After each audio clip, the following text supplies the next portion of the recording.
4, 3, 2, 1. Welcome to the Kim B. Davis Show. Good evening. I'm your host, Kim B. Davis. And tonight we have Phette Hollins, filmmaker, author, community activist. And this evening is a special episode because this is our Halloween show.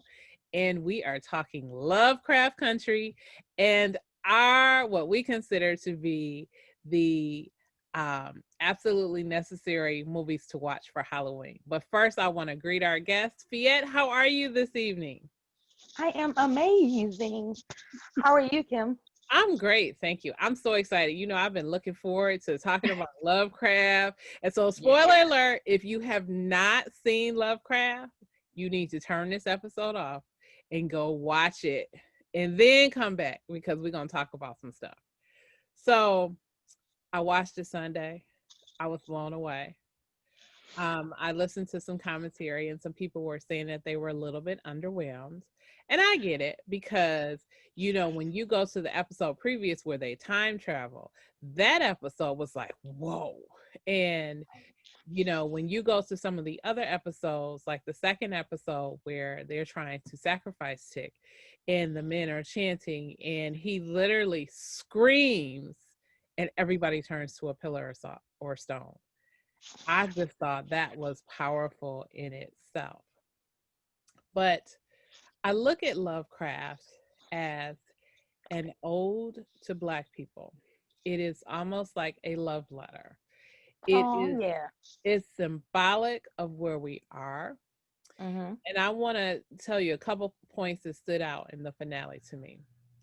The first one, Tick and Letty are in the elevator in the house and they're going down. She reaches for his hand. Yes. Her hand and she wraps her hand around his. It's like this. It is. It is. I loved it. I love that scene because it was a touching moment. She draws close to him and she leans on his shoulder and he kisses her on her head. Yep. And we know that when men kiss you on your head, that means they honor you, they value, they truly love you. And you get to see that at that moment. And I know because we've had this conversation on social media. A lot of people were dragging TikTok about he don't have a job and he's right this, and he's that. Yes, because I posted it too. Well, I shared it because it's like I didn't think about that, but those things are true. But it's also that dude got a whole lot on his plate. He did. He over here trying to save the world around here. But you know, that is his job. That's his job. Exactly. And I thought the next thing that was meaningful for me is when they went to go get baptized. And he told her, he said he wants to get baptized or she wants to get baptized. And she says, I need you to do this with me. And he does it. And then when he is sacrificed by Ruby and put up on the big stone piece that at first looked like an arrow, but then it turned into looking like a cross. I said, oh, this is a Jesus moment. This is Jesus. Yeah. Yes. I immediately said it was a Jesus moment. Right. You are literally being sacrificed for the entire world. So the whole issue of you not having a job, even though he left his job, he said, I'll be back. He just never got back to it. Right. He literally sacrificed his life. The other thing that I thought that was important and meaningful, well, there was a couple other things.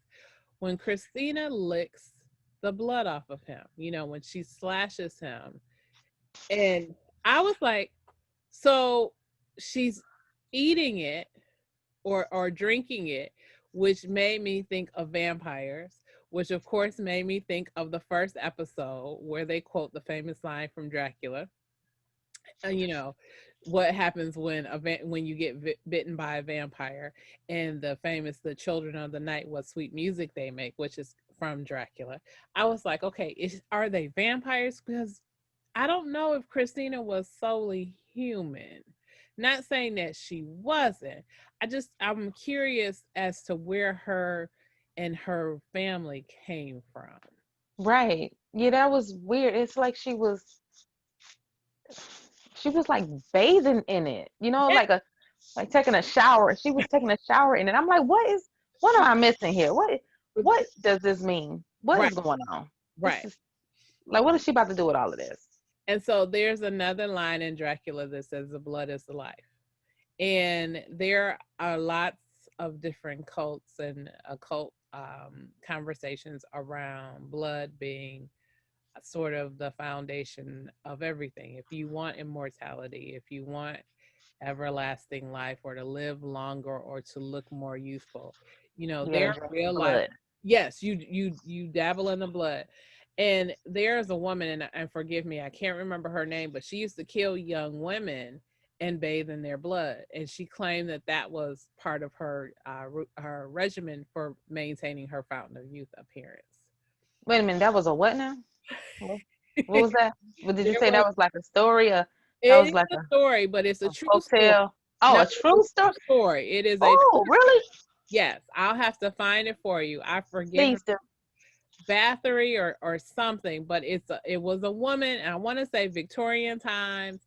She was killing young women. I want to say Shut runaways, up. prostitutes. Yes, yes, and was bathing in their blood. That is a true story. True Um, story. and then the whole family dynamic when they were in the car, all of them. Oh yeah, I thought that was a great scene because it showed them all kind of being relaxed because you have to look at it like they've been tense this whole season. They ain't had time to relax and chill. Aside from when Letty had that party at her house when she was Yeah, dancing and stuff, yeah. they've been fighting and fighting the Hmm. entire season. So I thought that was a great scene. I like that. Even Montrose loosened up. You know what I'm saying? At first he looking like, I don't feel like doing this. But I said this is a great scene. I like that scene. But okay, so here's something that I listened to on the podcast that I didn't realize. So the song they were singing, do you remember when that song was first sung? Oh goodness, no. It was okay. So remember I think that was the third episode, maybe, when William met Ruby the first time when he showed up to the bar where she was singing. Shut up. Or no, Oh, actually, I take it back. I take it back. I think it was the first episode. She was singing, and she said that song was boring and she didn't like it. And so I just remember watching that scene, thinking, "Wow, she finally has bonded with her sister." And when they were in the tower, my husband said, That's not Ruby. That's Christina." okay. So listen, I'm glad you brought that up because that's the one part I didn't want to talk about because I rewinded it because I couldn't figure out what triggered Letty, what set her off to know that that wasn't her sister. I didn't see it. So, did you see it? Nope. Okay. I was just like, how did she know? But I was like, okay, because their relationship had kind of been like off, on and off. This Mm-hmm. kind, the dynamics of the older sister, younger sister who keeps getting in trouble, tired of bailing her out. Mm-hmm. And when she made that decision, like, okay, like she was choosing Christina over Mm-hmm. Letty, I was like, dang, that's messed up. So it was good to see that she was like, I'm going to be there for my sister. Mm-hmm. But it made sense though, like, okay, she's going to get caught by Christina. But I didn't see what triggered or what set her off to say, this is not my sister. And how I want to know how your husband peeped it. I only peeped it based on Letty's reaction. Right. Right. So I was wondering if you saw something. I just wanted to know what did she say or what did she do for her to say, oh, this is not my sister. But Uh, I thought that was a good twist though. I thought it was a great twist. The only thing that I remember her saying was, "Thank you for helping out," or "Thank you for agreeing to help out at the gravesite." And she said, "You're welcome." And I sort of saw her do that nod that Christina does. And so it could have been the line, it could have been that. But you're right. I don't know what else it actually could have been, or she just thought about it and realized this is not my sister because my sister told me no. Like she did. She went off on her and said, you only want to be sisters when it's convenient When for it's you. convenient. Yeah. I mean, it's like, hey, Mm-hmm. I need some stuff. Like, I really need you. I'm sorry. What What else you want me to say? what I also thought was interesting was Hippolyta and Diana. And I felt for Diana because she was very angry and saying to her mother, "You left me." Mm-hmm. She's trying to explain to her, where she's been and some of the things that she's doing. And, she's going to take care of her. And yes, I know your arm is withered from, almost being cursed into a demon, but I'm going to fix it. And, you know, you sort of wonder, is that a setup for rage for Diana? Because she bonds with the Shoggoth. And the Shoggoth, seems to me to be tied to whomever owns it or controls it. And we saw a couple episodes back when the police tried to come and pull them out of the house that Tick was able to summon one. And they're saying Yeah. that the spell that Montrose did, that he possibly messed it up. But whatever he did, it worked because it tied this Shoggoth to him. And so now you see Diana at the end, and the Shoggoth sort of howls like a wolf. And Yeah. it's almost like she has this weapon that can house her rage. And the way that she kills Christina, Oh, it was. that, I loved it because when she Ooh. was like, they didn't learn. And I thought, she gets it. She understands it, because it's sort of a great metaphor for where we are. We keep, as Black Americans, we keep trying to forgive and move on and do and be great. As you said on our last episode, we're amazing at everything that we do, and we are.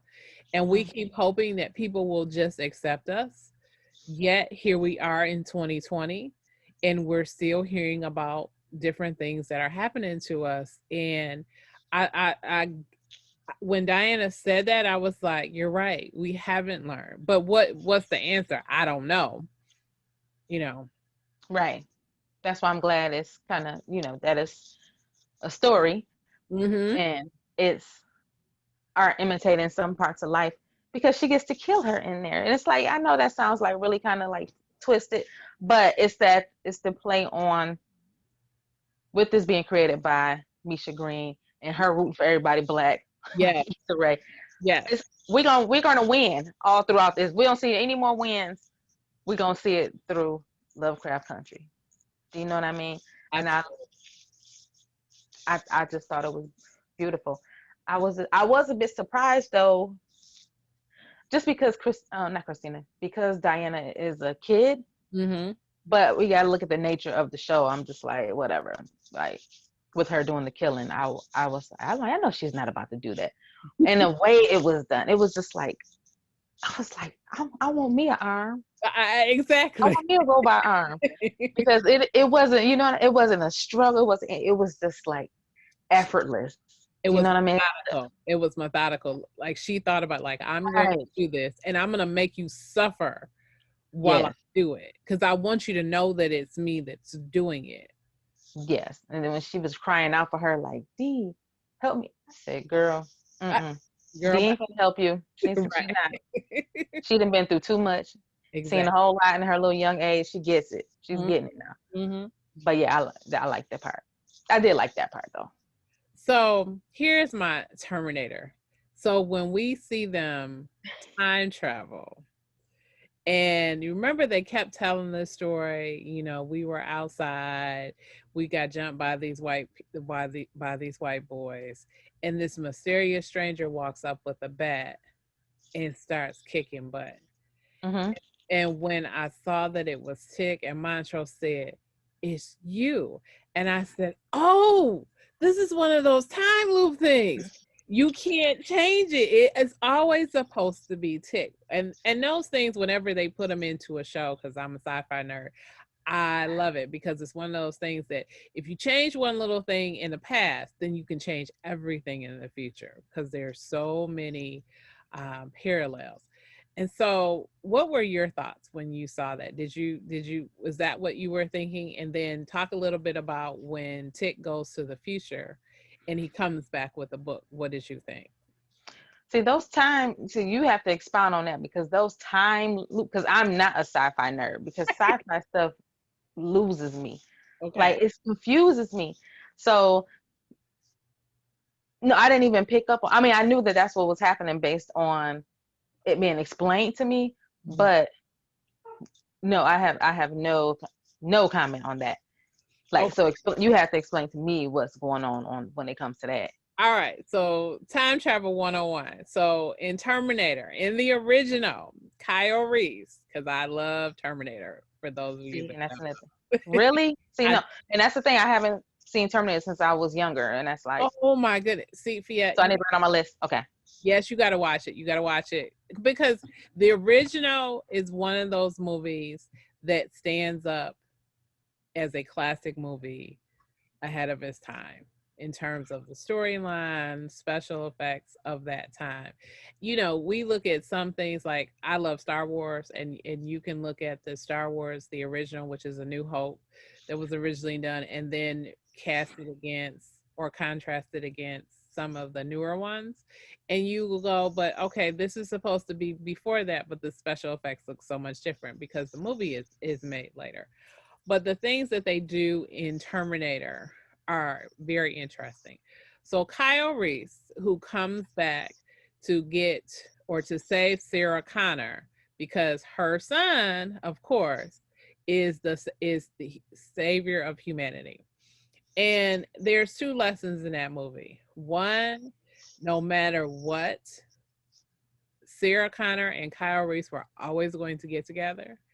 Kyle Reese was always going to be Sarah Connor's child's father. I can't think of her son's name at the moment. Um, and that the Terminators were doing everything they could to change that. And no matter what they did, Kyle Reese was always going to be sent back. And when we get to the second one, so at the end of the first one, she's safe, she's pregnant, she goes into hiding. She's, her and Kyle Reese had one night together. And so now she has this child. His name is John Connor. So when we get to the second movie, John Connor is now a teenager and he's been in and out of trouble. His mother literally is in a mental institution because, she has been overwhelmed and gone crazy because you have this whole plot to destroy the world. Because AI, I don't care if we're talking about from Terminator to I'm trying to think of another movie with AI in it, but AI essentially is always bad. There's all kinds of movies. There's a movie, and it's an obscure movie that most people probably haven't seen. If you probably will laugh at me. It just came to my mind. It's a movie called The Bad Seed. Have I you ever? heard of that. Oh, Well, that's old, right? it's an old movie. It's like from the 70s. You're a little bit. Oh no. You're Okay. you're a little bit younger than me, so for you, you might be like, okay, but um, this movie is about a computer programmer. He's a guy that builds computers, and he's built a supercomputer and has it in his house, and it's automated. And this man goes away, and his wife is at home with this computer, and this computer impregnates her. What? Yeah. Okay. You're like, Okay. oh wait, Okay, sci-fi. All right.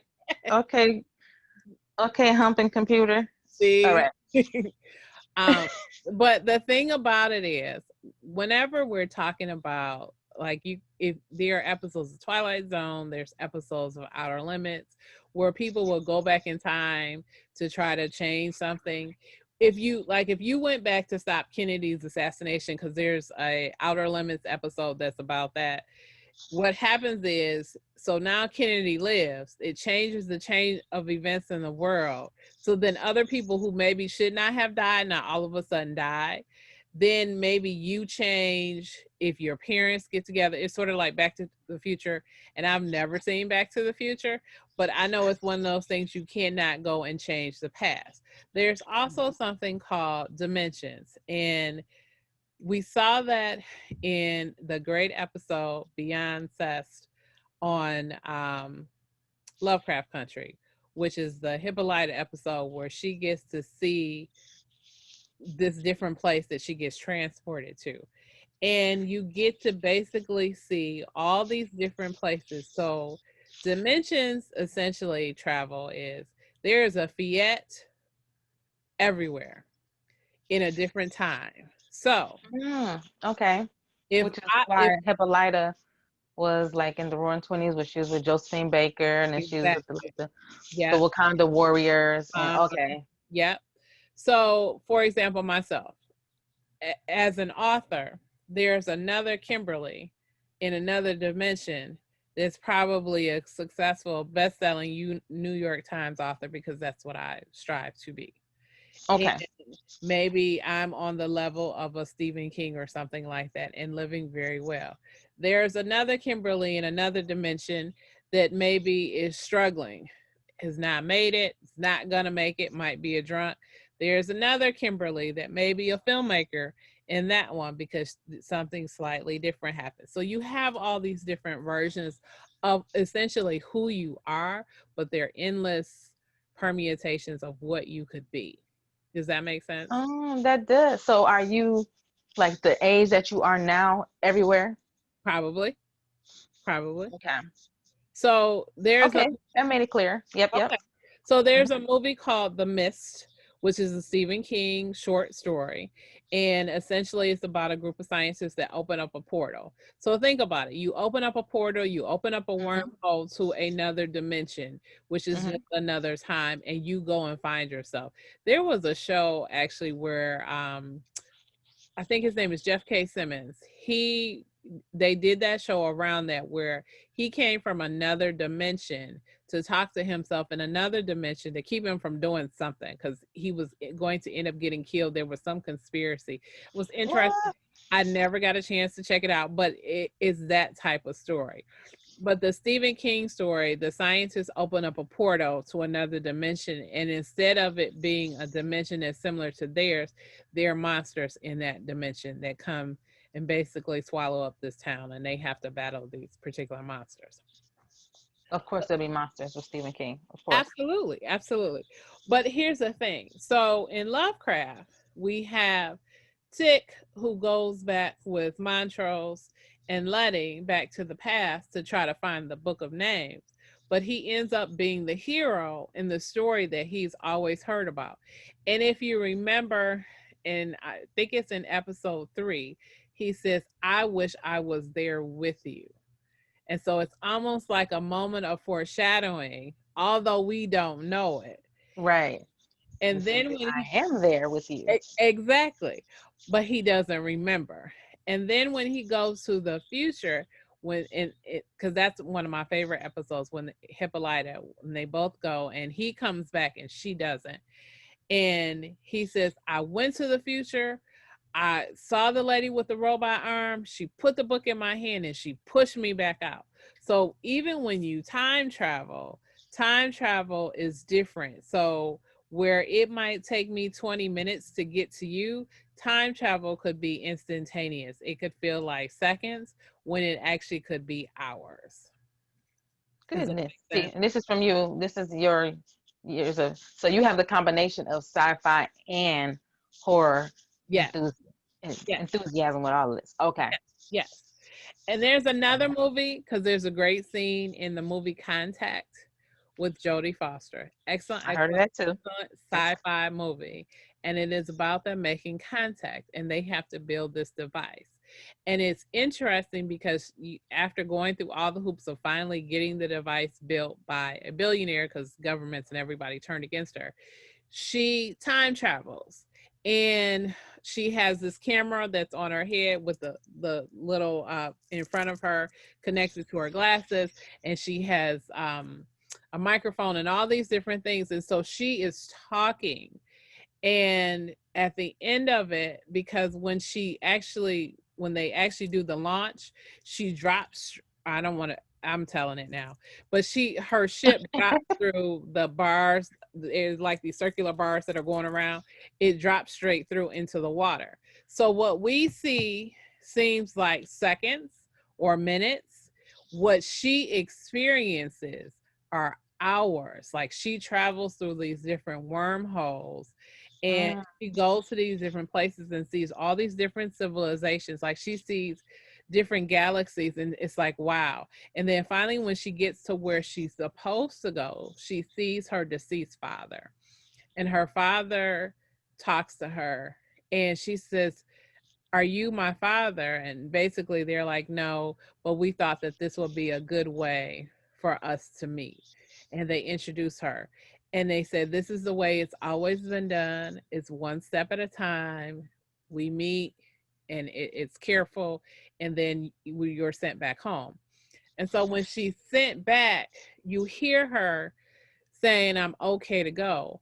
And they're like, "Go where? You didn't go anywhere." She's like, "Yes, I did." And she is a person who is of science. And Matthew McConaughey, who is super, super fine in this movie, is a, he's a priest.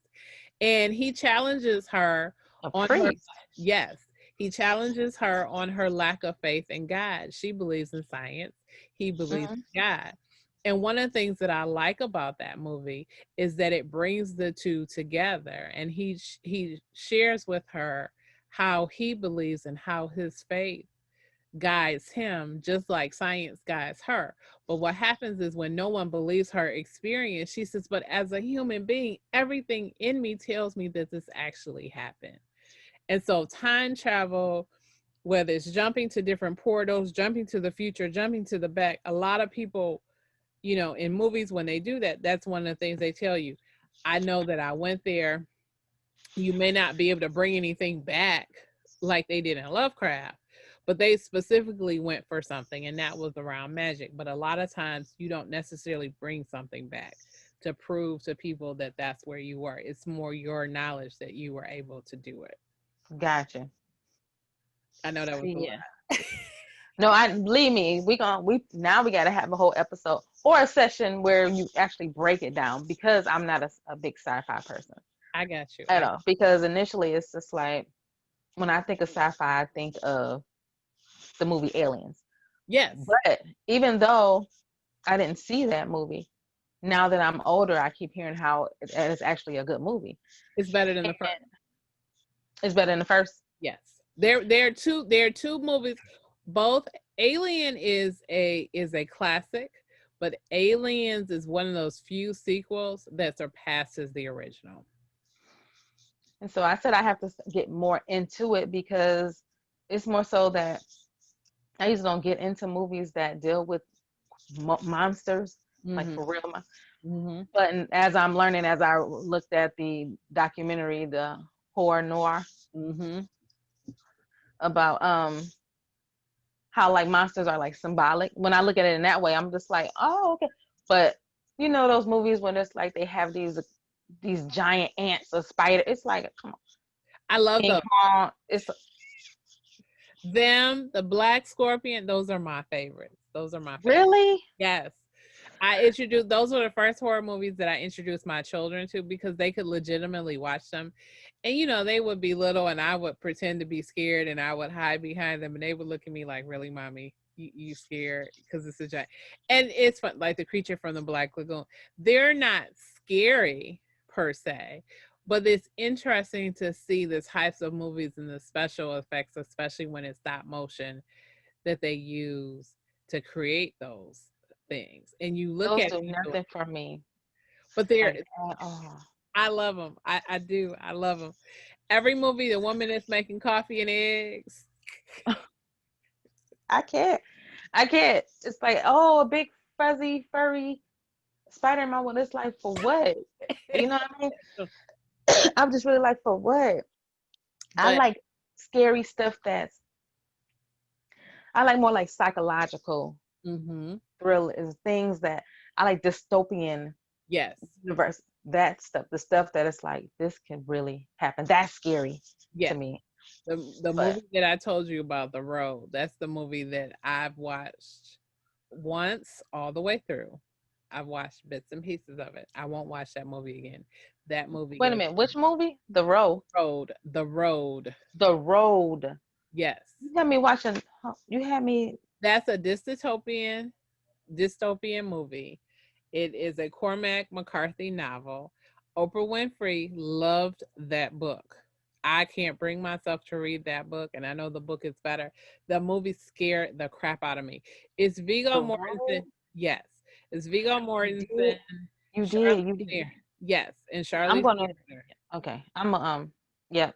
There's a line in that movie. I'm gonna give you the line. Charlize Theron is the wife. Viggo Mortensen is the husband, and they have a son. And Charlize Theron says, "What do you want us to do? How are you going to protect us? You want us to go out there? They will rape your son.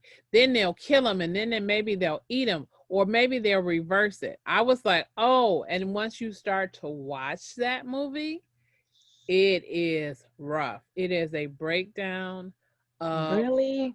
I gotta watch it. society. It's a breakdown. Look. I So gotta watch that. I don't know if you've ever seen Walking Dead, and we got to circle back around to Aliens.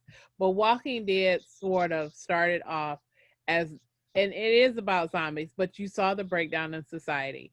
And the big bad characters in that show were always the worst people that you would ever encounter. And it was always somebody trying to control somebody, trying to harm somebody, trying to profit off of somebody. And it's always amazing because you're like, there are zombies around killing people, and you up here trying to keep control of what?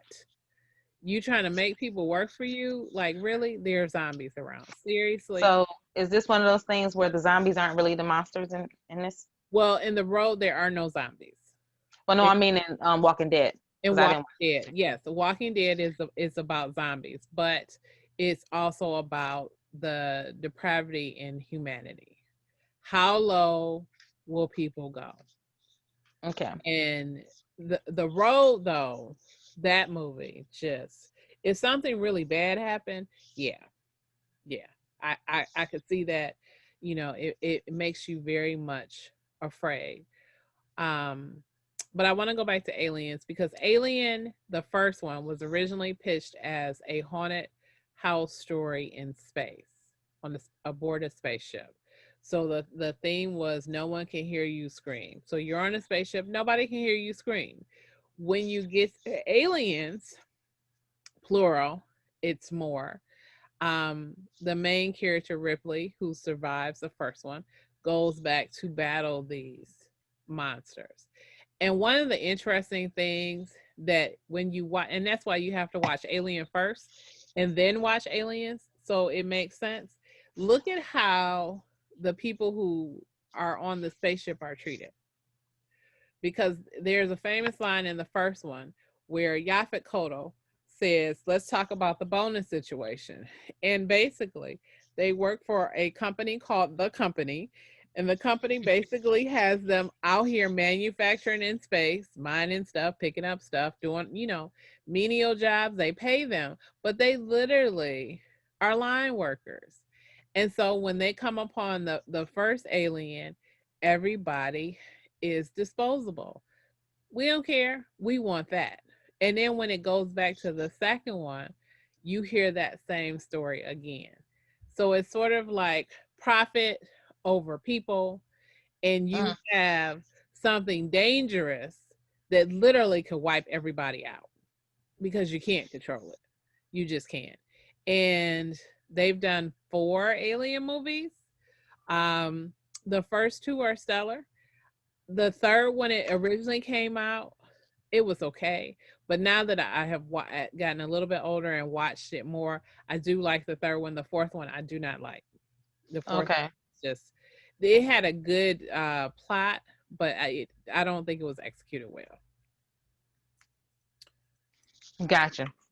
So Yeah, like I've never seen any of them. yes, you But have yeah, to watch it. You have to watch it. I just could never get past the creatures part. I'm just like, what is this? But But like I said, now that I'm older, I get it. yes, but I'm gonna tell you though, when you watch that first Alien movie, and I wish I could be with you when you watch it, because there's a scene, because I had a girlfriend who hadn't seen it either, and she watched it, and I watched her go through the scene, and she jumped up out of her seat, and I said, everyone who sees this, we all jump up out of our seat, because Really? again, this is 1979 Alien. the scene where the monster first appears, oh my goodness, it is classic. There are stories that are talked about because the actors don't know what's happening. They have no clue. And then there's another scene where you actually see the monster for what it is, and once you see it, it's like, whoa. But that movie, Alien, H.R. Giger, who is the art director on that film, who designed the alien and the monster and different things, talks about some of the movies that he was inspired by. There's one called Forbidden Planet, which is about astronauts that descend upon a planet with these giant like skeletons of an old alien race that died, but it's haunted. So it's like an old 60s sci-fi. Very cool movie. And then there's another one, which is what the movie is actually based on. And I can't remember the name of it, but it's about a space vampire. And it's an old movie. Space vampire. Space vampire. And it's a woman. And she lays eggs on the ship. And the people on the ship have to get away from her. And I'll when I remember it, I'll send it to you. That is the movie that if you watch it, you'll be like, after you watch Alien and Aliens, you but I see where the similarities are between the two. Yeah, that's what I need. See, I need, I need like a chronology of sorts to say, hey, this is why this makes sense. Otherwise, I'm going to just look at it like big creatures. Why do we need this? Why? But giant ants, giant scorpions. No, especially not no giant ants. Come on, it's like why? Why? No. So Them is a classic movie that was made in the 50s, and that was sort of around the nuclear explosions and the creation of the nuclear weapon. Not the explosions, they hadn't happened yet, but around the development of the atomic bomb. And so there was some fear that this would get out of control. That's why Godzilla was created. Godzilla was always representative of the West coming to destroy Japan. And so they created it. And then later, of course, it became the hero. Actually, the hero in the Godzilla story is Mothra. It is not Godzilla, but later it will become that because Godzilla sort of became an iconic character. For sure. Yes, I could tell you some things, but I want to go back to Lovecraft because one of my favorite episodes, and you mentioned it, was the Josephine Baker episode with Hippolyta, where Hippolyta was told to name herself. She says, you can name yourself anything that you want. And when we talked last, I had said that I thought that this show was all about the women. I still say that this show is all about the women. I say that because Christina's father wasn't able to do the spell. Titus Braithwaite, who we learn in the series finale, which we hope it's not the series finale. They keep saying season, but Jordan Peele said they only did this for one season. They weren't expecting. Really? Yes. I'm like, there are so many different things that you can do with this. So I'm hoping that they will bring it back, but haven't heard yet if they are. But we see that Titus Braithwaite, who was going to sacrifice Hannah's child, the child that he had fired with her, that he wasn't able to. Why do you think that Christina was able to? Is it because she was more cunning? She was smarter? I think it's because, like you said, it was focused on the women. That was the thing. When you look at every woman that's in the show, they all brought their own power per se to the show. So I think it is because of that. Because I didn't even think about it until you did mention it the last time that the men couldn't do anything, like at all. It's like even though Tick, of course, he served his role. He held Jesus Christ over here. But each one, all of the women had their own specific role. So I think that's why she was. She got a whole lot of charisma about her though. She Exactly. is smart. I think that because she knows that how she said she wasn't really invited into certain spaces because she was a woman, Mm-hmm. and she had to kind of be she had to be smart in order to get to where she needed to go or Right. needed to be. So I do think that's why, and because she was a woman, and I think they had to make it that way and make her white so that they can show the defeat at the end with Diana. They Yes. had to, like Yes. it had to. It's like it will only make sense if Diana's going to do that. Let it be with another woman, not a white man, because Right. do you know what I mean? Mm-hmm. So I think that's why. And so going back to the scene with Tick and Letty showed me they were two halves of the same coin. They it was I would liken it to a wedding ceremony. We are one, we are together. No, we haven't really discussed it. We haven't really discussed a whole lot of stuff. We was doing stuff, but we was just Right. right. He knew she was pregnant before she told him.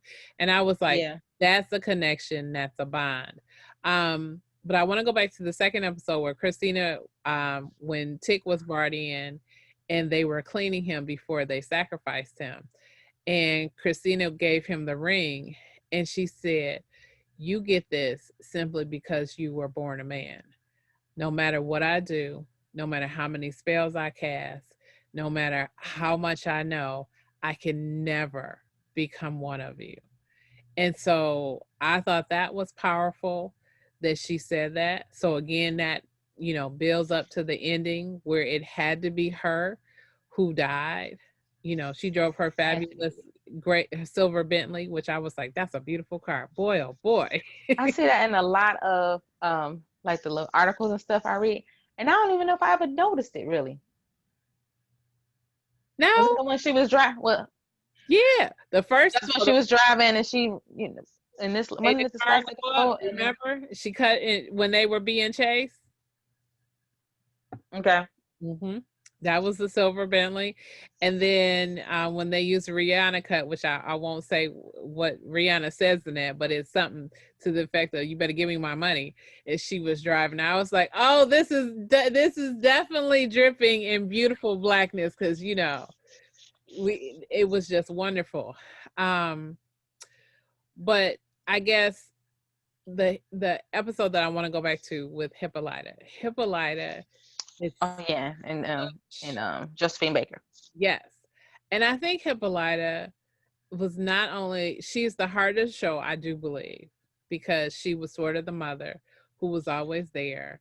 She, the scene after George is killed, where she's putting on her makeup and she's sitting there and she's just pulling the pages from his book, but her face never changes. It's like she's trying to hold on to the facade of I'm okay. And it's sort of that myth that as African American women, we hold on to very tightly when things are going on. We're like, we got it, we're strong, I'm okay. But deep inside, we are crying, we are breaking down, and we don't show it.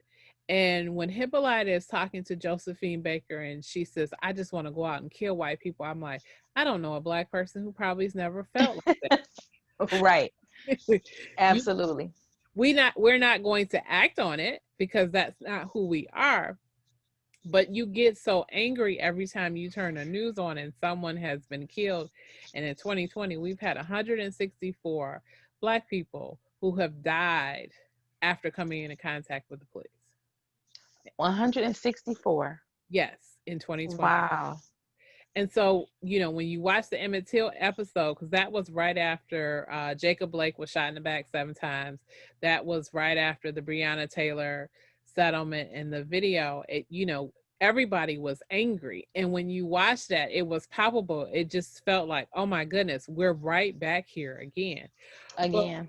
but when Hippolyta said, but what I hate more than anything is how they made me think I was small, made me think less of myself, made me not like myself. And I said, how many black women feel like that, where we just feel like I can't, I'm always trying to do extra this and that instead of just being Being. Yeah. who I am. Being. Just Yep. being. Just being. But a And lot of women now are learning to do that though, to mhm, just be. mhm. We are taking our power back per Yeah. se, because we're tired. Mhm. We are more quote unquote woke. Yeah. So there is in like an evolving or evolution going on now where we see that there was just a whole lot of assimilation and all of this going on, and we tired of it. I even see it with my youngest daughter who is 14, who wears her hair naturally. I Mhm. never wore my hair. I didn't wear my hair natural when I was a kid. It wasn't. We didn't talk about it in our house. It was like I automatically either had my hair pressed Yeah. or I got my hair permed. Mhm. We didn't wear our hair natural. It wasn't until I got older, started looking around like, why am I straightening my hair? Why am I doing this? And then like several years later, my mom stopped perming her hair and she started pressing it because the perm was, of course, damaging her hair. Mhm. But you can see it evolve. Like now, you see more young kids embracing their natural hair, and I think that speaks volumes and is powerful because back during our time, we were getting our hair and our ears burnt Yes. and our hair pressed Mhm. for on Easter, Yes. on for church. Couldn't go outside in the rain. Couldn't go get in Couldn't- the swimming pool. Why you had to bring that up? I'm just saying. But it's true. Raining in summer messed up everything. You can Yeah. do nothing. Yeah. Humidity. Yes. And humidity was not my friend. So I have long hair. It's not our friend. My hair would swell up and my mother would be like, I just spent 8 hours pressing your hair. And it's not as This poofy. is what you're looking at. Mm-hmm. And I so, had looking like Frederick Douglass. right. And would criticize me and I would be like, but what? So for a long time, Fiat, I hated my hair. I absolutely hated it. Wow. And I had white women who would come up to me, your hair is beautiful. And I just be looking like, okay. Whatever. But it don't look like yours because I can't go outside without it poofing up. I can't go get in the water without it turning into its naturally curly texture. And then I'm tender headed. So trying to comb my hair out is not fun. So yeah, you can say, oh, well, you have beautiful curls. I'm like, try to comb it out. It's not fun. And you tender headed with all that hair. Girl, and my sons are too. It's funny. It's a genetic thing. It got passed down. All that hair and tender headed. Yes, I used to cry. Ears would be burned. I'd be like, oh, please. It literally, my scalp would be on fire. It just would be on fire. That's too much. But I felt everything that Hippolyta was saying. And then when she said, but I'm George's wife, and she had that moment with George and said, but then I realized all I was doing was being small for you. Say that again. All I was doing was being small for you while you went out and had adventures. And it's funny because, yes, we're still in the midst of COVID.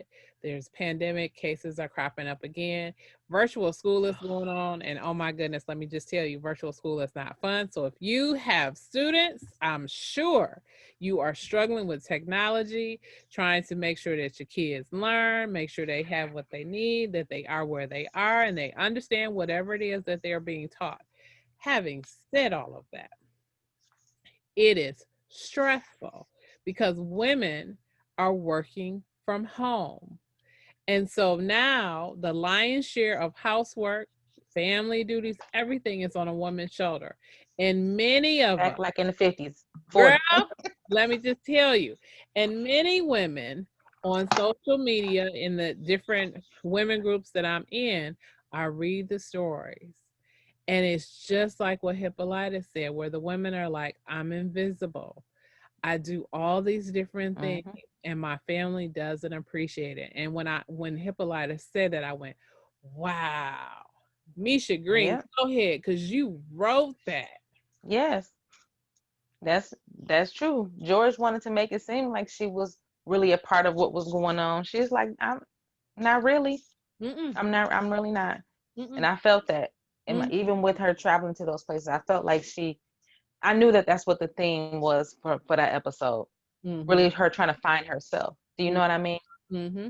That's why I thought that was powerful, because that's so many of us. So many of us trying to figure out, where do I fit in? Right. Who am I? Mm-hmm. Let me go up here. I wanna dance with my little bra on, these little That's what I want to do. Show all this little thickness. Yep. I want to do this. Go I ahead now. wanna Yeah. I was like, yes. That was a powerful episode. That was my absolute favorite episode. I thought it was so empowering. And the fact that we saw the future and we saw this beautiful Black woman with this beautiful, wonderful afro with all that beautiful hair and just scientific knowledge and awareness leading Hippolyta and trying to help her. And then Hippolyta was able to bring all of that back and save her daughter. Yes. That was And powerful. what was that saying that she told her? It was more so like, because I can't remember the exact wording, but she pretty much told Hippolyta, you can go anytime you want to, or Yeah. because Hippolyta really felt like she was like being held captive or something. Mm-hmm, mm-hmm. She's like, no. You're She not said, you can go. Yeah, she said, name yourself. Name yourself. Name yourself. Mm-hmm. Mm-hmm. It was interesting, and so going back to the demon twins and that whole storyline, that just was wild. But when Tick and Letty and was the cousin Ethel were able to do the chant to remove it, I was like, wow, this show is going deep. This is going deep, because now you calling for the ancestors to summon people to you, to remove curses. I was like, oh, this is all about Black culture and we All about. get in to sci-fi horror.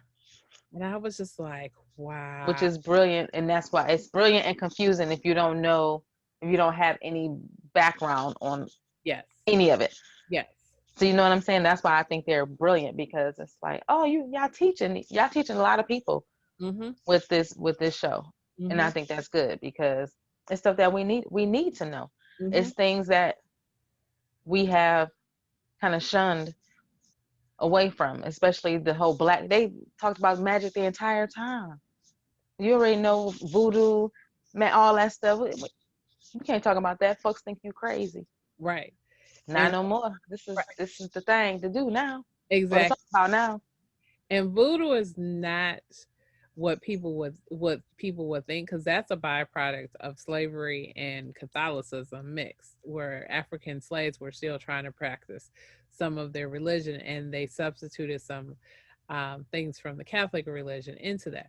But when you look at some of the spiritualism that comes from Africa, of course, you had Christianity, of course, you had Islam, but you had some other things. It's just amazing. And I always tell people, I said, everything that people say about ancient civilizations, because ancient civilizations, that time period is my favorite time period in history, because they built things that lined up with the stars. They built things that charted the maps, and they understood Listen. numbers. How do you do that as an ancient society with How? no computers, no plug, no iPhone, no, HP, MacBook, none of that. You don't have a degree in engineering from MIT. How? Can you tell me how? I don't know, but I'm just saying those people were brilliant, and I don't think we really understand. Straight geniuses. Absolutely. And so a lot of Geniuses. the knowledge that was then, we see it sort of being brought forth. Because let me just tell you the last thing that I loved about Lovecraft, and this might sound bad, and I love Black shows, but the one thing that I loved about Lovecraft, they were smart, Viet. Listen. They were smart. All of them. Absolutely. When Hippolyta was like, Oh. I got this. This is, you do this and you move. I was like, that's what I'm talking about. It's okay to be cute and have designer bags and, you causing drama, but we don't have to have that for every show. But this show, Everybody was smart. There wasn't one trope, stereotype, nothing in there. It's like when I took Shonda Rhimes's master class, and she said that she would get offended when people would say to her that they love her shows because she writes smart Black women. How does she write about like smart Black women? And she said, because I am one. she said pretty much that. I don't know any. She said I don't know any dumb Black women. Right. So she was giving us one of her tips was don't write smart. I mean, don't write dumb Black women. Just don't do it. Yeah. And I thought of Shonda Rhimes watching this. Everybody was smart. Brilliant. It wasn't. So Misha, Jordan, and whoever else. I keep saying those two. I know everybody else probably just like, listen, it's a whole crew over here. Right. But they were dynamic. It was great. It was great. The words they would use, the way they would talk, their diction. I was just in love. I was like, oh, this is language. This is beautiful. And I'm gonna tell you, because I already told you I'm a sci-fi nerd. I like LoveCraft Country to X-Files. And I don't know if you ever watched X-Files. You probably haven't. You shaking your head like, I've heard of all this stuff, but I'm like, will I understand it? But I like seriously, okay, when the world opens back up, we have to get together and just watch, because since we both like love movies, so we have to watch stuff together, and you have to like break stuff down for me. You just got to. Well, once I get it, I got it. You know what I mean? But yeah. X-Files is like 11 seasons, so that'll take a little while. But if you watch the first season, you might actually like it, because you'll be like, oh, I get it's mystery, it's sci-fi, but then there's this whole story that revolves around it. And the first movie is a really good tie-in to that, and the rest are sort of standalones, like a movie or episode in a movie format. But okay. X-Files had that sort of magic science sort of to that. And Gillian Anderson, who is a wonderful actress, was brilliant. And what the director, Chris Carter, wanted was the lady, Jodie Foster's character from Silence of the Lambs. He wanted somebody that was smart, but wanted someone that was attractive. And so one of the things that I love about LoveCraft, and we talked about it, is that all the women were attractive. You know, Ruby, as a big woman, she was attractive, well-dressed, well-spoken. You love to watch her on the screen. Of course, Letty was like the little dynamo firecracker. Every time you saw her, you would just light up. And she was a firecracker. She was a firecracker. Hippolyta, you would see her, you'd be like, oh, somebody about to get told off. She, you know. Listen, yeah, I love Anjanae though, in anything. Yeah. Any and everything, I love her in it. So she was phenomenal. She was beautiful. She was graceful. I was like, this is the matriarch of the show. And of course, Christina, she was the bad guy, but I started to like her, and I was just like, I'm not supposed to like you. Yeah. I was saying the same thing. I started liking her, but then it's like, she's not going to turn out to be good. So I need to not really. No. Like you said, we try, we do all we can to get them to see us, and she's still just like, no, everything is really just for her game. It's pretty much just a pawn in the grander scheme of things. But I thought that she had, it was just something about her personality. It was. Like how they wrote her character. It's like. And she dressed. Right. That too. Did she ever smile? It's just like she was just so serious. Did she smile in any episode? All the time. She did. And I'll tell you when it was, and it's funny because I do remember it. When it was the second episode when they were, she was talking to Tick. And Tick was like, you put a spell on them so they wouldn't remember, because they had been caught out in the forest and the Shoggoths had tried to come get them. And they all got covered in dirt. And Letty was like, it happened again. And George was like, oh, man. And so then when they were back in the mansion and she released the spell, because he asked her, he said, well, who is William? He says, that's your boyfriend? And she was like, well, he is a boy and sometimes a friend. And so that was the I one do thing remember that. she did. Yeah, she sort of blushed when he said that. But so here are some questions for me. Is William really dead? Or is he just in a coma? The white lady that Ruby was becoming, is she really dead or is she just in a coma? And how did she get in a coma? Because, Christina was like the police officer was the one that tried to kill William and she fished him out. So wouldn't he have had an invulnerability spell on him too, do you think? I don't know. I forgot all about them. Yeah, I forgot about William and that white lady. But right. what about Ruby. Ruby? Yeah, She that's what I in wanted a to say. coma. Right. She's in a coma now. So So all three, they gotta bring it back. They gotta have a second season. they got They got to. and so here's the thing. Tit can come back because Hippolyta can time travel. So she can go back to another dimension. Or maybe they rewind time. Because there's a show that it's been done and I can't quite think of what it is, where you can rewind time and change it.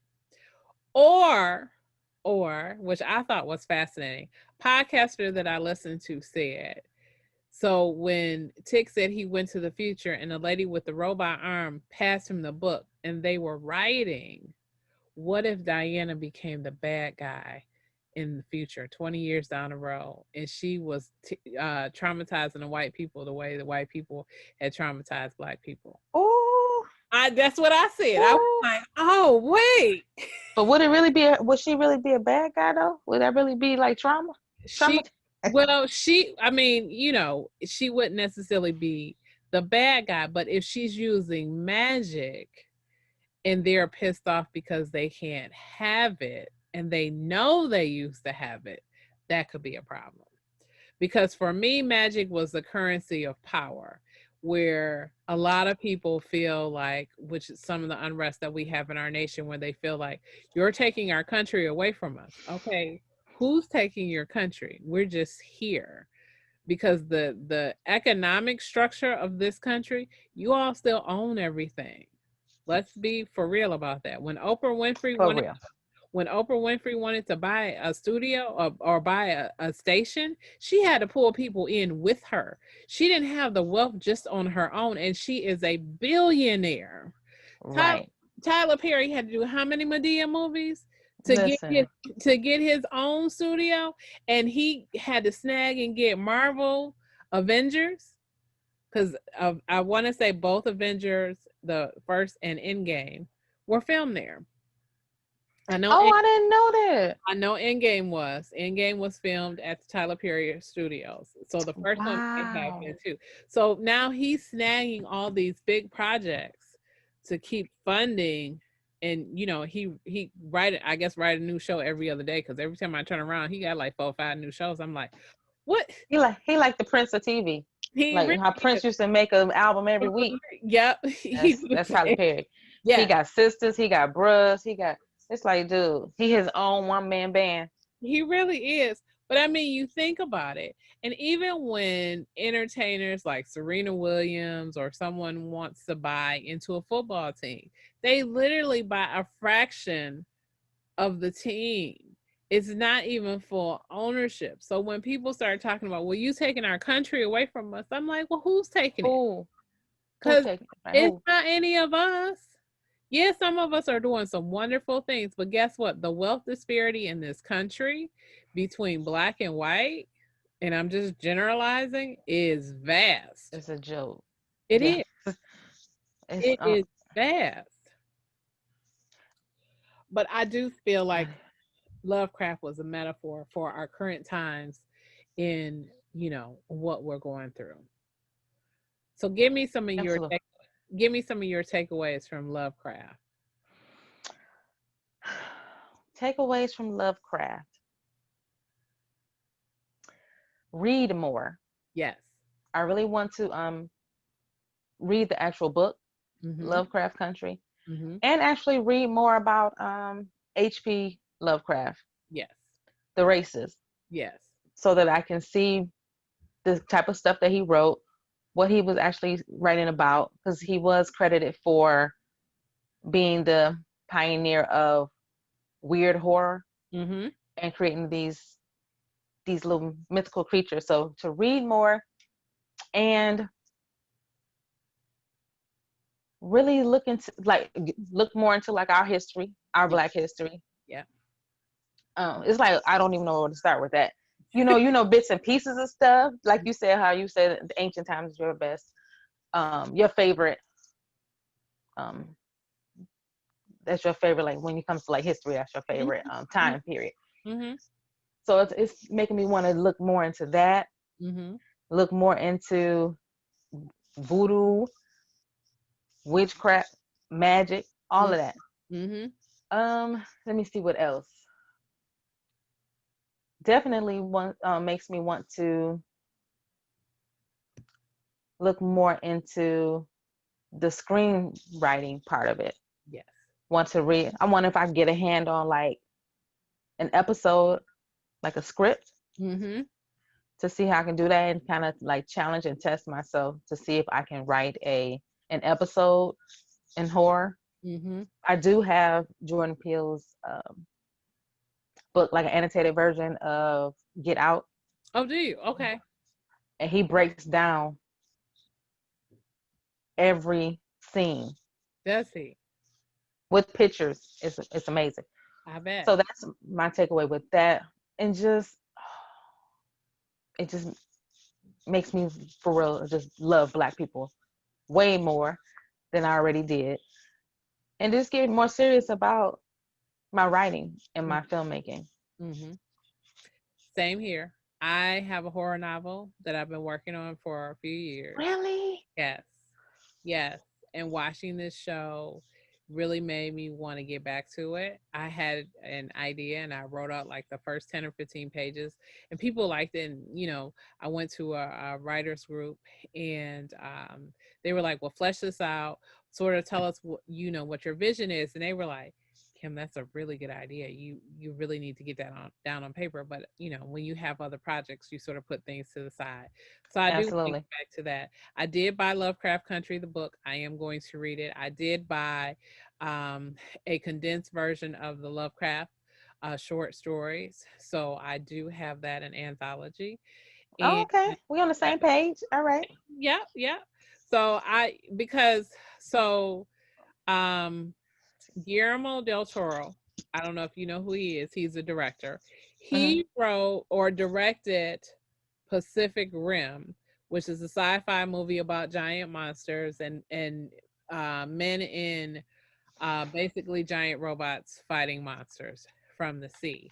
That is an inspired Lovecraft novel, and I think it's called In the Mouth of Madness or something. That's one that a lot of people do. Um, what I would also like to do is see if I can recreate that sense of suspense and horror in my novel around the subject that I'm writing that I saw in Lovecraft, because I just really thought that was well done. I would really love to see them do another season. Mm-hmm. There's so many things that can come out of that. But we'll have to see. Watchmen, which I didn't get a chance to take a look at, that was created for one season only, and now it's being shot for a second season. So it's I in. heard good things about that show too. I did too. I did too. And That's one Regina King, right? yep. And what the other thing that I thought was really great about Lovecraft, not only did it showcase history, but it immersed you in it. So it's one thing to say you saw it and you were like, oh, that's interesting. I want to do some more research. But when they time travel back to Tulsa, you feel like you're in Tulsa. It it Yes. It's it like, how did they do that? How did she do that? I thought that was great how she, especially with the Emmett Till, yes. that like Mm-hmm. you felt that. You felt like this is the day Mm-hmm. that we're going to view Emmett Till's body. We felt that it was sweltering hot. That Mm-hmm. how did she know to do that? How Right. did she know to tie that in? Mm-hmm. Even when she tied it in with the Ouija board when they were at the Mm-hmm. house that Oh. day, Mm-hmm. and when he asked that eerie question, "Am I going to have fun on my trip?" Right. And it was like, nope. To basically, Whose idea was that? right. Basically telling Do you you know about. what I mean? Because we saw that scene and all we saw was it said George is dead. And so we fixated on that instead of understanding that that scene was telling us something about Bo before he actually died. So we got to get to our top 10 list because Okay. our time is going quick. So I'm going to let you go first, ma'am. What do you have? Okay. So my top 10 list, which this was the first 7 were easy for me to come up with. But that last 3, I was like, what do I want to put on here? And some of these I haven't seen in years. Okay. And I actually do want to go back and watch them, as well as some things that are not on the list that I want to go back and watch. Okay. I just don't have enough time in the day. But I do want to say that I want us to get to a space where we are getting paid abundantly for our endeavor so that we can have time to just do stuff like this. And absolutely. That's all I want to say. Absolutely. I'm putting it out there so that it can happen. Yeah. Okay. Not in any particular order. Okay. A Nightmare on Elm Street. First one? This first one. Yes, the first one. Yes, I love that one. Saw. Yeah. The Exorcist. Yeah. Eden Lake. I think I said that to you the last time. I have to check that. Eden Lake. Get Out, of course. Yes. The Conjuring. Yes. The Purge. Mm-hmm. The Strangers. Yeah, that's scary. I Spit on Your Grave. Not the old one. The newer one? The newer one. I didn't see the old one. I like the older one. And number 10, I have Hereditary with Toni Collette. It came out like in 2018 or 2019. I think Toni Collette is she's an amazing actress. She's hands down phenomenal. Yes. And I have that one or Midsommar. I thought that was creepy. Midsommar came out, I think, last year. Okay. Another one of those more like a dystopian thing, like someone goes somewhere on a vacation or a trip, and then it turns into this whole cult. And some things like that scare me because I really feel like it can happen. Yeah, yeah. Strangers. You know what I mean? Strangers was definitely one of those, you go to your vacation house or your relative's vacation house and not a lot of people are up there and, bad stuff start happening. Yeah. Yes. That's like Eden Lake too. So okay. I want you to really check Eden Lake out. Okay. I'm going to have to check that out. All right. So let me hit your list. So we had some similarities. Okay. I'm going to start from 10 and go up. So I have to put in an 11 because this is for honorary mention. So I don't know if you've ever seen the original Nosferatu, which is a silent film. It's in black and white. It's the original Dracula. You have to see it before Bela Lugosi becomes Dracula. So you said it's black and white and it's silent? Yes, it's a silent film. Oh, girl, you gonna no.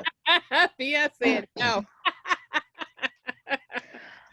In addition to not being able to do creature movies, I can't do black and white. I don't watch anything black and white. Oh my goodness. I know I'm missing out. Yeah, we was getting along so well. Come on now. We were. Okay. So number 10, you're gonna laugh at me. The classic Mummy from 1932. The classic werewolf. Yes. Black and white. Black and white. Yeah. 1932. And this is Universal Films. And if you know anything about Universal Films, they were the original monster movies. And so those I love. Number 9, Rosemary's Baby. Wait. Okay. Listen, I know we've been here for a while. Let me tell you, I've been trying to find that. I've never seen it. Oh my goodness, that's a creepy movie. Don't watch it when you're pregnant. It will give you nightmares. Listen, I ain't getting pregnant no more.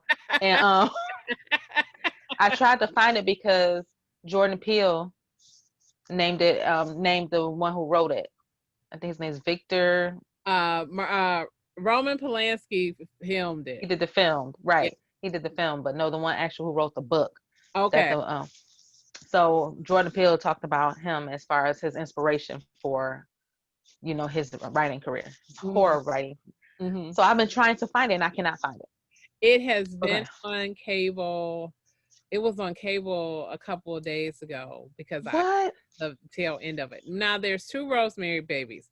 There's the new version, which With Zoe yeah, Saldana. I didn't care for that one. It was all right. They went too far ahead in the story trying to explain some things, and I'm like, this is why the originals are always better. Yeah. But it was made in the '60s, I believe, and it's an interesting movie about fame, fortune, sacrifice, and how you can just lose trust in someone, because that's a movie where Mia Farrow's character, she's married to this young actor, they're in love, they get this great apartment, and somewhere somehow he makes a deal with the devil and takes their child. Were And the neighbors the devil?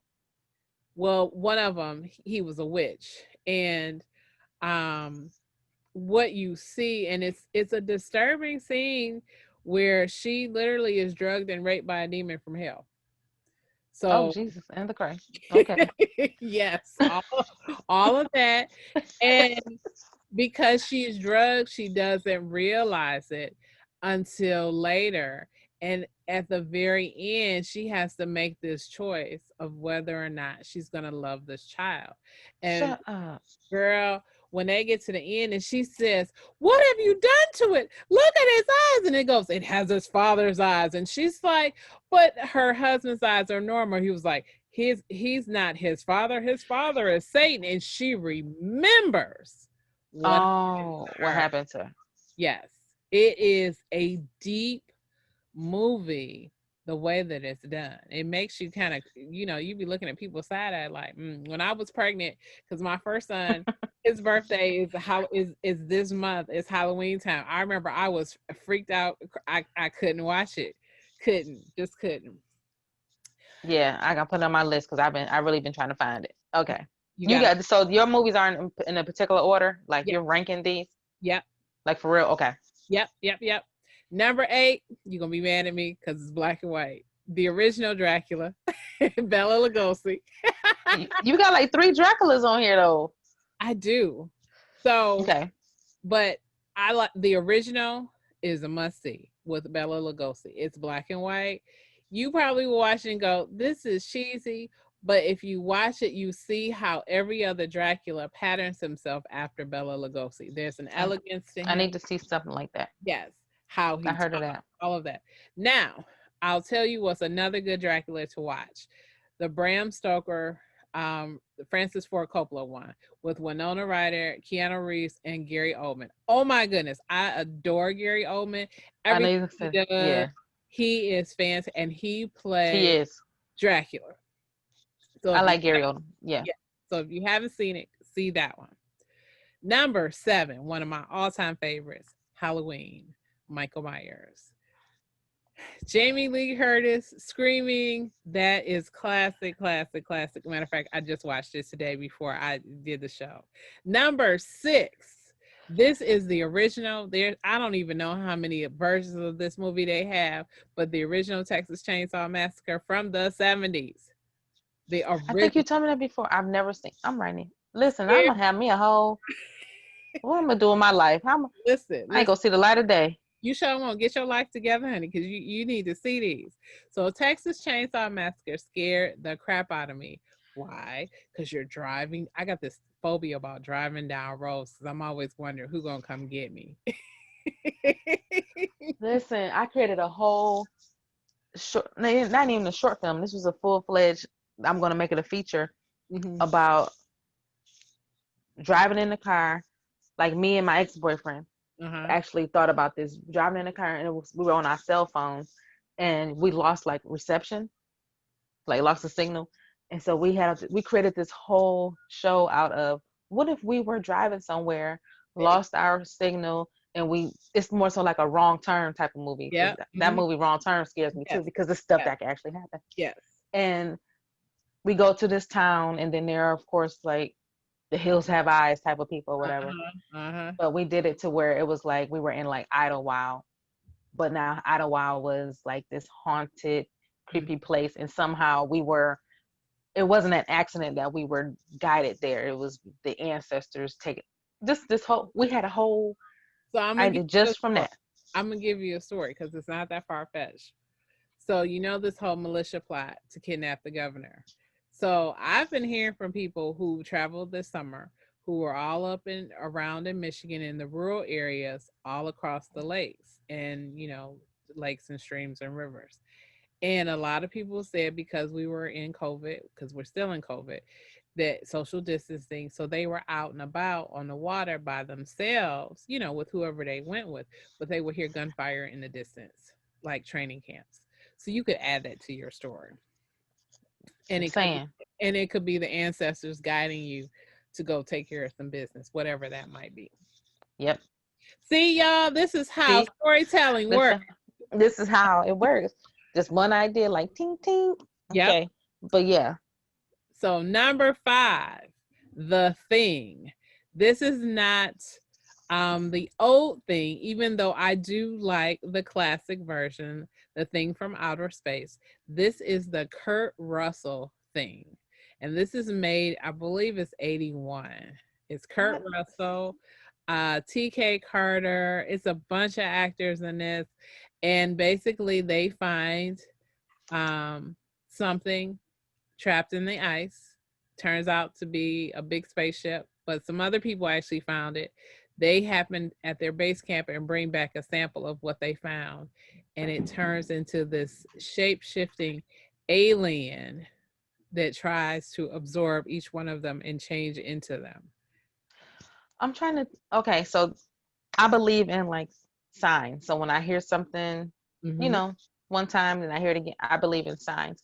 So I'm sitting here like, why have I heard of this? Because there will be no other reason why I heard about this.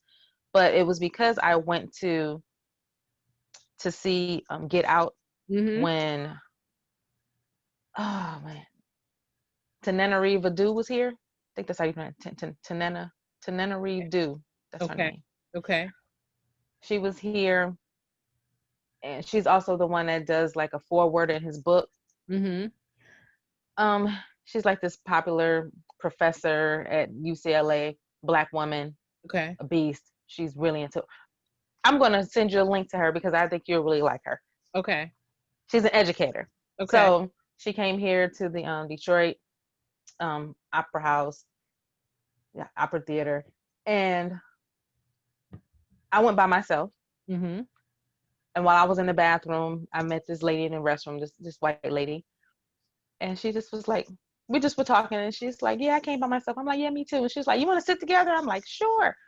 Anyway, so we exchanged, the movies that we love, and she suggested that I watch this movie. Yeah. And the reason why I remember, because she was specific that it was The Thing and that it had Kurt Russell in it. Yeah. And here you go saying it, so now I gotta watch it. Yes, everything I do, I gotta tell a story. That's how I do. Sorry for interrupting. Okay. No. And it's a classic movie with a great ending. Number 4, which I'm so excited, is being remade by our favorite Jordan Peele, which is Candyman. My husband is terrified of that movie, so the boys will go around saying Candyman, and he'll smack him like, don't you do it. Candyman.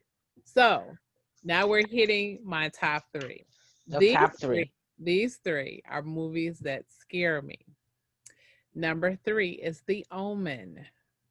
Have you ever seen that? I don't think so. Oh my god. If I haven't, it's been a while.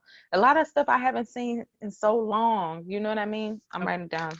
Because I gotta watch stuff for new, older eyes. Yes. So The Omen is about a ambassador whose wife is pregnant and she loses the baby, and the hospital says, well, we have a baby that we can give you. Don't tell your wife, she'll be okay. You just raise it as your own. What they later learn is whose child are they raising and where did this child come from? Mm, mm, mm. The Antichrist. Number 2, we talked about it because you got to watch it again. The Shining. You're right. With He, my adult eyes, yes, not he, my kid eyes. right. No, not your kid. Here's Johnny. And then number 1, which we both agree, is The Exorcist. It is the scariest movie for me ever. I will To not this watch this day. movie to this day. When it was re-released in theaters years ago, I went with my husband and I felt like I was 12. I just leaned back down in my seat and my eyes were out of my head. And my husband looked at me. He said, "Are you really scared?" I was like, "Oh my goodness, I was terrified." Like it was the And first time.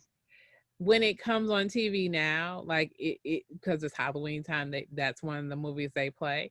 I will turn the beginning on and watch it and explain some things to my husband because he's like, let's watch it." I'm like, mm-mm.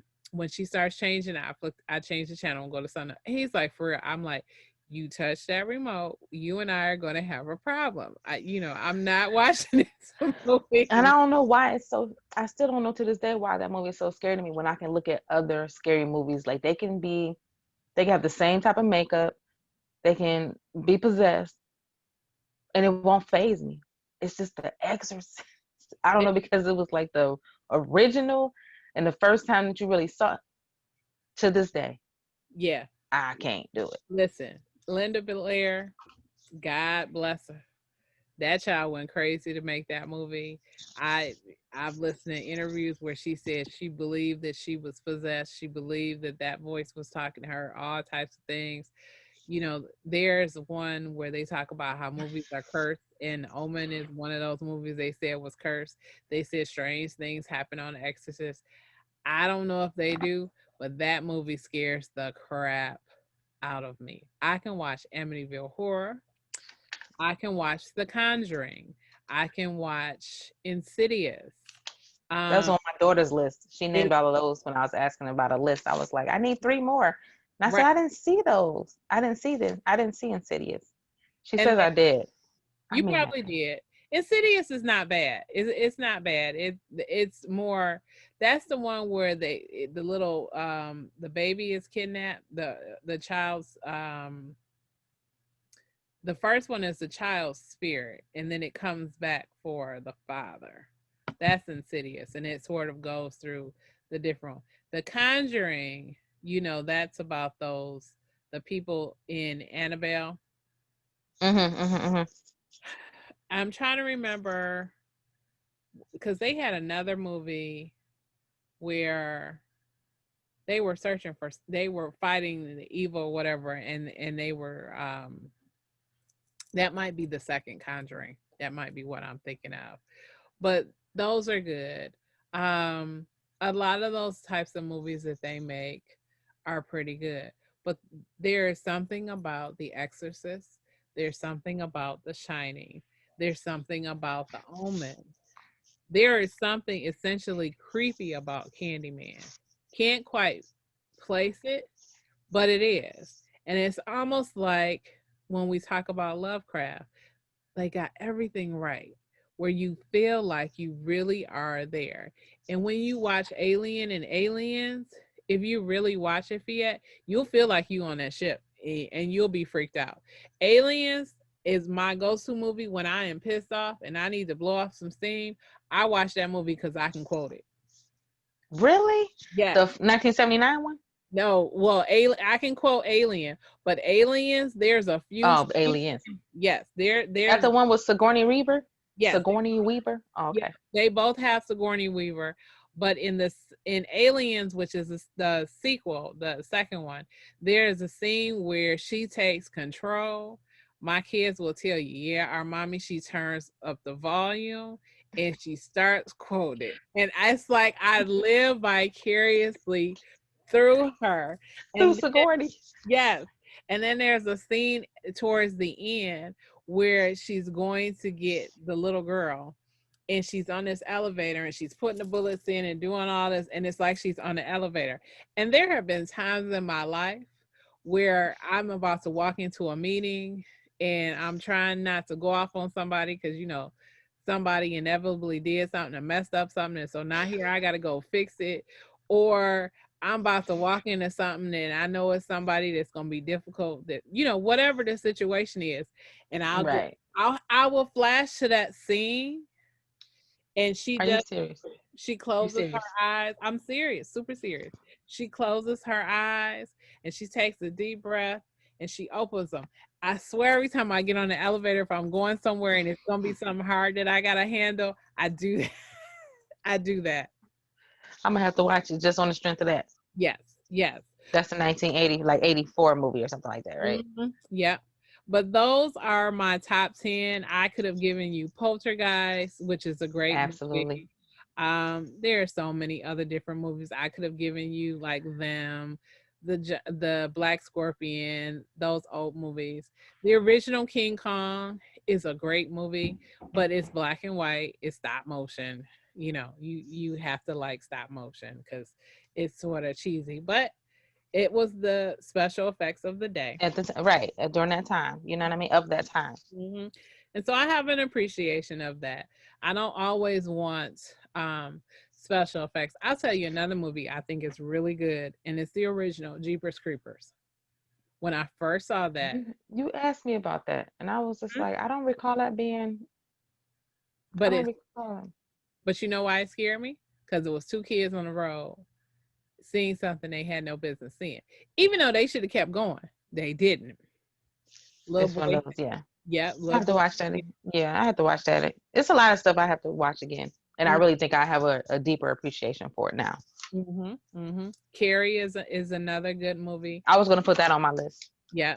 And Carrie is one of those that you have to get to the ending, because the ending actually rolls backwards. And no one catches it until you're told that it rolls backwards, unless you're really paying attention to it. Did you know Oh that? my goodness, no. So go watch it. When they get to the end of the movie, where is it Carrie? I think Carrie is walking into the house. You see the car roll backwards. Shut up. I'm serious. I'm so serious. It's in there. The car rolls backwards. And essentially you're looking at the end, it's the end of the movie, but that's actually the beginning of the story, because the story actually is supposed to be Carrie is dead. Shut the heck up. Shut It's like up. it's like a Prince record where you played it backwards and you heard him talking in the background and you were like, "What's he saying?" What is that? See, this is Right. good. Yes. Yeah, yeah. Yeah. And Silence of the Lambs, that's a scary movie. It's suspenseful. Yeah. But when you really get into the fact that he's killing and all of that, you're like, oh wait, that's It's the whole psychology and that. mm-hmm, Yeah, that's a different type of scary. mm-hmm, mm-hmm. Again, that's another one I have to. It's like it's so many. It's so It is. like just Google a list of top horror films. And you'll get all the ones that we're naming, and then so many others. And I think we talked about it, a movie called The Green Inferno, which was supposed to be one of the scariest movies from a few years ago. It's gory. That's what makes it scary. Like I don't necessarily like gore. I'm not. That's why I didn't care for the Saw movies, because the Saw movies were too gory for me. After a while, it became too much. Yes, but the Yeah, first one, I think the concept. I the like the concept of the movie. yeah, the first one, the Yeah. concept was great. Um, there was another movie, Hostel, the first Mm. movie that that was psychological horror. You were like, oh wait, traveling, you're away. Everything with traveling. Mhm. Listen, I'm staying. My husband was like, we're not going anywhere. I was like, for real. Nowhere. I was like, I want to see the world. He was like, Mm-mm. we gotta stay here. I was like, well, Mm-mm. We ain't even going to the store. right. No, not even going to the store. We getting stuff delivered. We're gonna have whatever it's called when people deliver the furniture to shipped, Yeah, whatever. I'm not going nowhere right. because stuff really. The We world, watch too many movies. Stuff can yeah, happen. the So world is that's what makes it scary. scary to me. Yeah. The world is scary. You gotta keep your eyes open and pay attention, because that's usually how stuff happens. Like you mentioned the commercial, the Geico commercial, where the people are like, let's get in the running car. And you're like, no, who does that? Let's go over to the shed where the axes are. Okay, that's smart. It's like, y'all go right ahead. Not me. Right. Sophie, I increased our time for this show, and trust me, we utilized every minute of it. And it's still not enough. It's Okay, not. this gonna have to be like a weekly thing or something. We got too much to talk about. I know we're gonna have to figure this out. But Okay. tell us before we go, tell us where we can reach you. Tell us about your new project coming up. If you can. You can, okay. You can reach me at FetteHollins.com. Anywhere on social media at Phette Hollins. I am on Instagram at Phette Writes, like right. But I'm more active on Facebook, so you can just find me there. And my new project is called Happiness Ain't Everything, which is about 3 friends who, after I'm going to say like a full moon, they decide, because I'm always into this little spiritual stuff. But this is not fun. It's a light drama, more dramedy. 3 friends who decide to get their lives together after they have this shift after this full moon and realize that they need to just get their stuff together. So they make a pact that they're going to prioritize putting their happiness first. So that is just a light short film, which is going to kick off an anthology of shorts that I'm going to do in the upcoming months. Awesome. Sweet. Okay. Well, keep us posted on that. I will, for sure. Okay. And we'll have to come back and talk some more movies, and we'll rewatch LoveCraft and see if we see anything else that, Right. we can pull out and discuss. And then maybe by that time we'll have something else that we're watching that excites us as much as LoveCraft. Maybe. I know. And we can talk about that. Let's do it. All right. Well, thank you, Phette, for being on the show. We appreciate you. Thank you for having me. This was so fun. I know it's always a joy. I love this show. I do too. Well, thank you everyone for tuning into the Kim B. Davis Show. I'm your host, Kim B. Davis. I hope to see you on our next episode. And as always, remember, be magnificent.